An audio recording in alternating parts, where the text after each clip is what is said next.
ભાવનગરથી સમાચાર જ્યાં લુખ્ખા તત્વોનો આતંક ફરી એકવાર સામે આવ્યો છે। ભાવનગર શહેરના વડવા વિસ્તારમાં લુખ્ખા તત્વોએ કરેલી ગુંડાગર્દીના પરિણામે પોલીસે કરી કાર્યવાહી। દેવકી ચબુતરા પાસે નાસ્તાની લારી પર 10 શખ્સોએ તોડફોડ મચાવી હતી। નાસ્તો માંગતા ખતમ થઈ જતા ઉશ્કેરાઈને હથિયારો સાથે ઉત્પાત મચાવ્યો। 3 લારી ઊંધી કરી નાખી, જેના વિડીયો પણ સામે આવ્યા છે, જેના આધારે પોલીસે કાર્યવાહી કરી।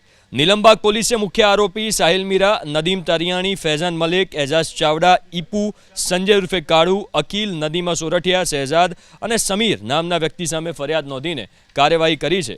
એટલું જ નહીં, આવા અસામાજિક તત્વોનો ડર દૂર કરવા ઘટના સ્થળે લઈ જઈને પોલીસે રિકન્સ્ટ્રક્શન કરાવ્યું। ભાવનગરથી સમાચાર જ્યાં લુખ્ખા તત્વોનો આતંક ફરી એકવાર સામે આવ્યો છે।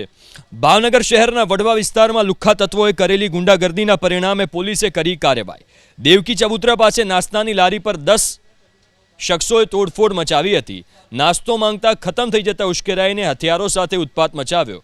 3 લારી ઊંધી કરી નાખી, જેના વિડીયો પણ સામે આવ્યા છે, જેના આધારે પોલીસે કાર્યવાહી કરી। નીલમબાગ પોલીસે મુખ્ય આરોપી સાહિલ મીરા, નદીમ તરિયાણી, ફૈઝાન મલિક, એજાઝ ચાવડા, ઈપુ, સંજય ઉર્ફે કાળુ, અકીલ, નદીમા સોરઠિયા, શહેજાદ અને સમીર નામના વ્યક્તિ સામે ફરિયાદ નોંધીને કાર્યવાહી કરી છે। એટલું જ નહીં, આવા અસામાજિક તત્વોનો ડર દૂર કરવા ઘટના સ્થળે લઈ જઈને પોલીસે રિકન્સ્ટ્રક્શન કરાવ્યું।